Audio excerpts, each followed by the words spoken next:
Hello guys, আজকে আমি আপনাদেরকে নতুন একটা শট দেখাবো। খেলার সময় যদি এরকম গুটি পান যে এই গুটিটা তুলতে হবে এবং ওই গুটিটা নিতে হবে, যেহেতু দুইটা গুটি আপনার, সেহেতু আপনার একটা চান্স আছে, সামনে একটা গুটি আছে, ওই গুটিটা আপনি পকেট করবেন এবং এই গুটিটা তুলে আনবেন। তো এই মারের জন্য স্ট্রাইকটা কোন জায়গায় বসাতে হবে এবং এই গুটির কোন জায়গা লাগাতে হবে সেটা আমি আজকে আপনাদেরকে দেখিয়ে দেবো এবং বুঝিয়ে দেবো। এরকম মার পাইলে আপনারা নির্ভয় দিবেন। তো দেখুন এবং শিখুন কীভাবে আমি ওই সাদা গুঁড়িটা পকেট করি এবং এই গুঁড়িটা তুলে আনি। আর এই গুঁড়িটা তুলতে হলে আপনার স্ট্রাইকটা যত এইদিকে নেওয়া যায়, যত এইদিকে নেবেন তত কিন্তু গুঁড়িটা যাবে না। তো যত খাড়া করা যায়, স্ট্রেট সোজা করা যায়, ঠিক এই বল এইদিকে নেবেন। নেওয়ার পরে এই গুটির কোন জায়গা লাগলে গুটিটা কাটে লেগে বেরিয়ে যাবে সেই জায়গায় লাগাতে হবে।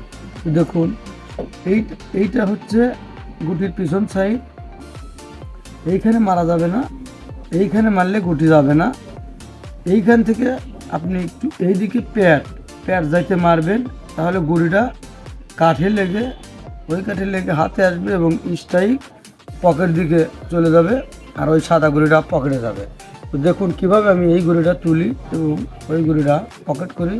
আবার এমনও হতে পারে এই গুঁড়িটাও ওই কাঠে লেগে পকেটে যেতে পারে, আবার নাও যেতে পারে, তবে উঠবে এটাই শিওর। তো দেখুন এবং শিখুন কীভাবে আমি এই গুঁড়িটা তুলি এবং ওই গুঁড়িটা পকেট করি।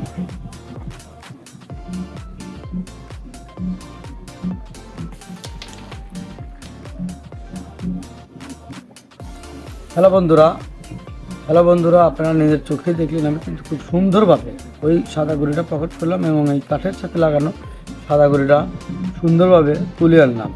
এখন কিন্তু আমি খুব সহজভাবে গুঁড়িটা পকেট করব। তো দেখুন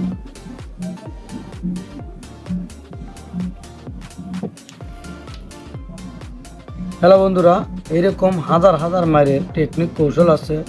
আপনারা যদি শিখতে চান তাহলে আমার চ্যানেলের সাথেই থাকুন। ভালো থাকুন, সুস্থ থাকুন।